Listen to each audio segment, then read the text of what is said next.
उसको यथार्थ समझना ये कैसे, वैसे ही रिपीट होता है, ये क्वेश्चन था उस। बताइए। ये तो बहुत कई बार हम लोग डिस्कस कर चुके हैं ना इस पॉइंट हाँ को। कर तो चुके हैं, लेकिन फिर थोड़ा सा और करो। वो कोई चीज को यथार्थ रीति समझने का क्या मतलब होता है? उसको अर्थ के सहित समझना। हाँ, तो अर्थ क्या शब्द होते हैं या कुछ और भी अर्थ होते हैं? क्या चीज होती है अर्थ जिसको हम कहते हैं? सभी लोग बताइए। और कभी गुह्यार्थ भी होते हैं ना, गुह्यार्थ को समझना। चलिए मान लिया हमने गुह्यार्थ ले लिया, परंतु वो है गुह्यार्थ है, कैसे पता ये गुह्यार्थ है? वो तो फिर भी शब्द हो गए ना, उसको फिर भी शब्द हो गए। अर्थ तो गुह्यार्थ आपने मतलब वो है जो परम शब्द से जुड़ा हुआ होगा ना, वो शब्द परम शब्द से कनेक्टेड होंगे ना।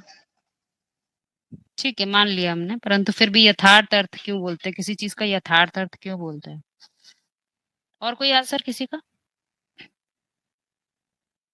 यथार्थ रूप से जो चीज जीवन में हमारे ठहरने लगे, यथार्थ रूप से, शब्द ना रह जाएं फिर, यथार्थ रूप से ठहरने लग गए, सो क्या हो गया हमारे लिए? यथार्थ हो गया, सिद्धांत बन गए वो। हाँ तो जैसे क्योंकि आप जो यहाँ पर जैसा सोच लोगे, जैसा कर लोगे, शूटिंग पीरियड है ना, तो वो जैसी सोच होती है वही चीज हमारे स्वभाव और आगे चल के सहज रूप से हमारे संस्कार बन जाते हैं। जैसे एक पॉइंट अभी ड्रामा का पूछा गया, तो अक्सर गलती ये होती है कि ड्रामे को हम कैसे देखते हैं कि भाई देखो आज हमारा एक्सीडेंट हुआ तो 5-6 साल बाद फिर होगा एक्सीडेंट, रोते रहेंगे भाई क्यों हो गया एक्सीडेंट, फालतू में हो गया ये वो, ऐसे ही अक्सर लोग ऐसे देखते हैं एक पहलू। फिर दूसरा एक और चीज देखते हैं, हमारे साथ इनकी दुश्मनी हो गई है, अब ये 5-6 साल फिर रिपीट हो जाएगी, ऐसे करके हम देख रहे हैं चीजों को। तो जब हम चीजों को बहुत लिमिटेड दायरे में देखते हैं और परखते हैं, तो क्या होता है, यही हमारा स्वभाव बनते लग जाता है, और वही हम बाद में भी करते हैं। कितना भी तुमको अच्छे से अच्छा सत्य का ज्ञान दे दिया जाएगा, लेकिन बुद्धि में वही आएगा, क्या क्या आएगा, कि हम स्थूल को पकड़ेंगे। कोई चीज रिपीट होती है तो हम कहेंगे कि अभी ऐसा हुआ है 5-6 साल फिर हो जाएगा, क्योंकि हमारी यहीं पर आदत पड़ जाएगी। तो अभी हम मानसिक स्तर पे चुकी हैं, तो हमें हर अर्थ को बिल्कुल स्पष्ट कर लेना चाहिए और यथार्थ पकड़ लेना चाहिए, अर्थ सहित पी जाओ घोट के। मुरली का एक पॉइंट है, ताजा ताजा भोजन करना चाहिए, आज नहीं करेंगे कल करेंगे, फिर जब हमारे बच्चे की शादी हो जाएगी ना, उसके बाद बहुरिया आ जाएगी, फिर बच्चे आ जाएंगे, फलाना ढिमकाना हो जाएगा, जब हम सब कुछ कर लेंगे तब हम फिर मुरली की पॉइंट को मानेंगे। इंतजार करो भैया, फिर बीमारी भी इंतजार कर रही है ना, वेट कर रही है तुम ही सबसे निपटो तो हम नया फिर प्रपंच फैलाएं। तो ऐसे जो लोग होते हैं वो यथार्थ नहीं पकड़ते किसी चीज को, तो इसीलिए कह दिया यथार्थ पकड़ो ड्रामा को, ड्रामा को ड्रामा की तरह देखो, नाचो नहीं ड्रामे में। वो कठपुतलियां होती है ना, वो उंगलियों से नचाते हैं उसको, हमने समझ लेना चाहिए कि हमें कोई नचाने वाला ना हो जाए, अपने भाग्य की विधाता स्वयं बनना है। कोई दूसरा हमें कठपुतली की तरह नचाए ना कि हम नाचते रह जाएं, वो आदत छोड़नी है। हमें हर कुछ घटना को ऑब्जर्व करना है, देखना है, वो हमारे ड्रामे में यदि घटित होती है तो जरूर वो कुछ हमें समझा रही है, किसी तरफ इशारा दे रही है हमको, हम समझ नहीं रहे हैं उस चीज को, ठीक है ना। कोई भी विपरीत से विपरीत घटना हो, कोई प्रीतिकर घटना हो चाहे अप्रीतिकर घटना हो, परंतु सब हमें कोई ना कोई इशारा देते हैं, हमें स्व परिवर्तन की तरफ, बदलाव की तरफ मोड़ते हैं।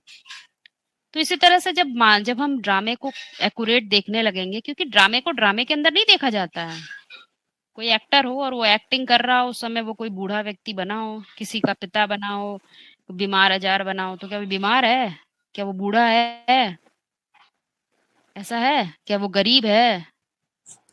यदि वो ऐसे सोचने लगेगा तो उसने कबाड़ा कर दिया, सत्य का ही नाश कर दिया।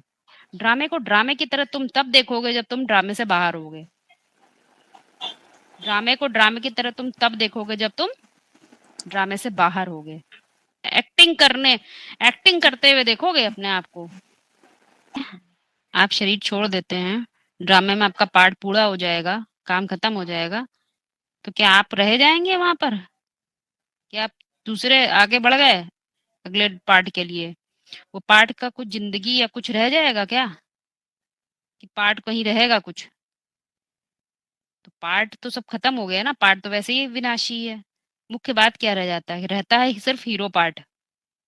हीरो पार्ट के रहने का मतलब वो हीरोइज्म, वो उम, वो नायक की वृत्ति, वो एक हीरो की जो वृत्ति है, जिसको बाबा बार-बार समझा रहे हैं, मुकर्रर रथ, टेम्परेरी रथ में मत जियो।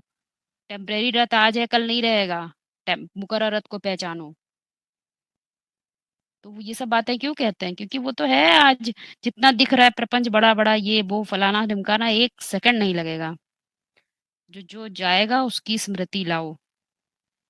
वो तो झड़ने ही जैसा हुआ, इससे ज्यादा क्या है? कोई अपने ऊपर खूब सजा ले, अच्छे से सब ओढ़ ले, और बस एक सेकंड ना लगेगा सब झड़ जाए उसका, मालूम चला लो सब पानी वैसे ही झड़ जाएगा। तो उस बात को समझाने के इतनी मूल्यां चलाई जा रही हैं कि भाई मुकर्रर अर्थ को पहचानो, टेम्परेरी मत फंसो। टेम्परेरी से बड़े बड़े ऑर्गेनाइजेशन बना सकते हो, परंतु उसमें कोई भी अविनाशीपन नहीं होगा। विनाशी है, एक टाइम के बाद तुम्हें लगेगा अरे ये तो बहुत ऊंचा जा रहा, और एक समय के बाद उसकी हस्ती गिरने लगे, लेकिन तुम्हारी जो अपनी वास्तविक हस्ती तैयार हो जाएगी, वो ऊंचाई, वो जन्म जन्मांतर साथ रहती है। वो ऊंचा व्यक्तित्व, वो ऊंची सोच, वो श्रेष्ठ मत, वो सत्य, सब हमारे साथ रहेगा। वो हमारे साथ है क्योंकि सत्य ईश्वर है।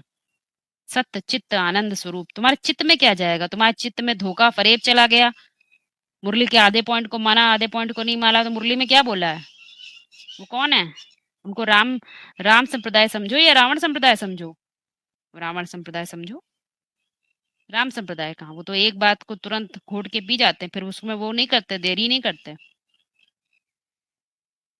तो वही बात समझने की है, बाकी सब झड़ जाएगा यहाँ पर।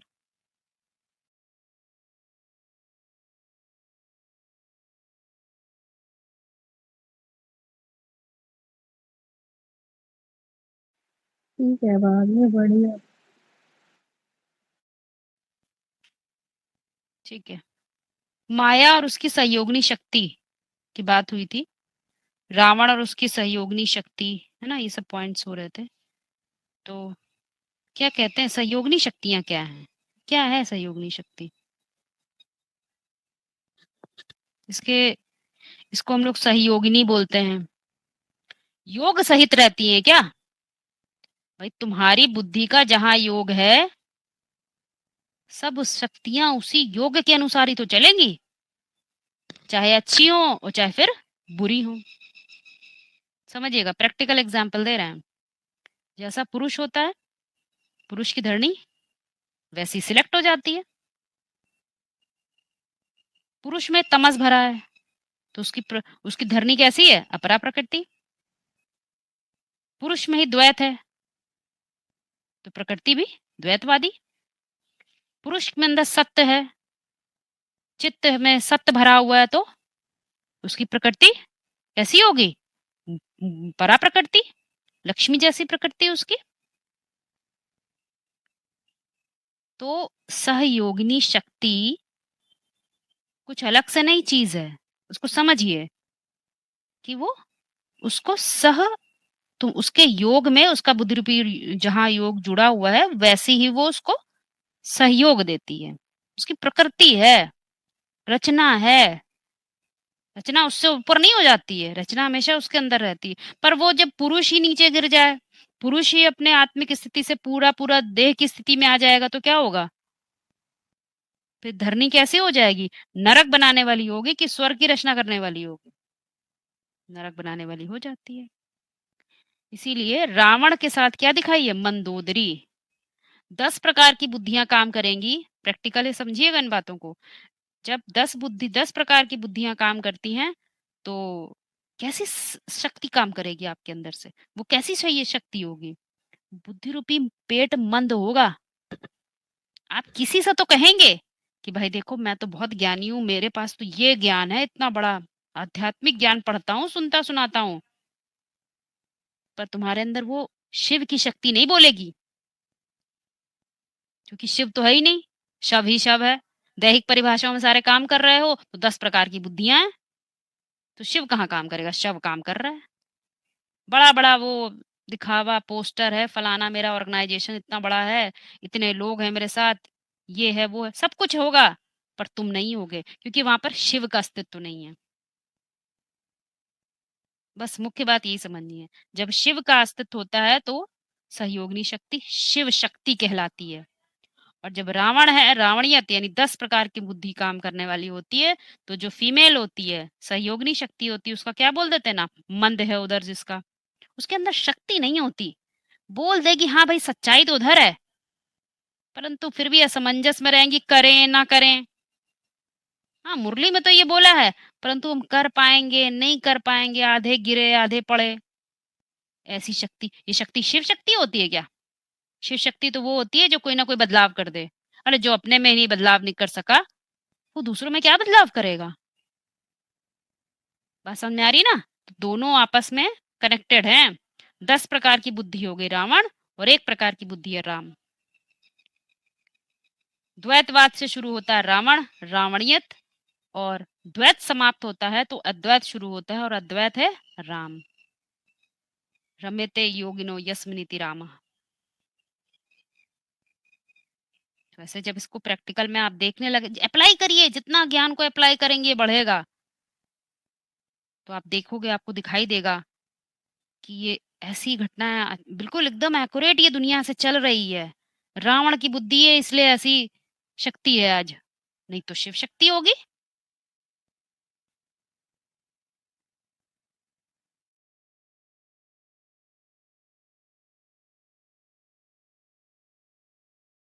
पॉइंट सबको क्लियर तो हो रहा है ना? जी माया दीदी को हो रहा बहुत है। सारे हाथ बताए थे ना, रावण को 10 सर बताए थे और माया को बहुत सारे हाथ बताए थे ना। क्वेश्चन में यही था। हजार हजार सहयोगिनी भुजाएं बताएंगे। हाँ, हाँ ऐसे कहने का बोला मतलब है था। वो, क्योंकि भुजा है ना, भुजा मतलब वर्किंग, काम करने वाला, और सर क्या होता है, सर में क्या होती है, बुद्धि होती है। तो कोई भी काम किया जाता है तो पहले आपके हाथ काम करते हैं, या कोई आप काम, आप सोचते विचारते पहले हो, कि कोई हाथ अचानक से ही काम करने लग जाते हैं? सोच विचार तो सर में ही होता है ना। तो 10 प्रकार की बुद्धियां हैं, तो उनको सहयोग देने वाले हाथ भी अनेकों प्रकार का तैयार हो सकते हैं। उसी को प्रैक्टिकल माया में आप देखेंगे, बोलेंगे। हाँ, वो सब असत्य है। इसीलिए हम्म। मुरली का एक और पॉइंट आपको बताते हैं, जहां बहुत भीड़ होती है ना, वह सत्य नहीं हो सकता, वहां असत्य आ ही जाता है। क्योंकि भीड़ में खास क्या बात होती है, सब लोग अलग अलग जिम्मेदारियां निभाते हैं, हाथ बट जाते हैं, 10 सर हो जाते हैं, अधिक धन की जरूरत पड़ती है, अधिक मान मर्तबे की आवश्यकता पड़ती है, तो कुछ ना कुछ बुद्धि हो ही जाती है। ये सब एक प्रैक्टिकल बातें हैं, इनको आप देखोगे तो आपको दिखाई भी देने लगेगा। ऑब्जर्व करना शुरू करें इसको। दीदी एक इसमें थोड़ा और क्लियर करो ना, जो बोला ना कि 10 प्रकार की बुद्धि काम करेगी तो बुद्धि रूपी पेट मंद होगा, तो बुद्धि रूपी पेट मंद पे थोड़ा और समझाओ ना दीदी।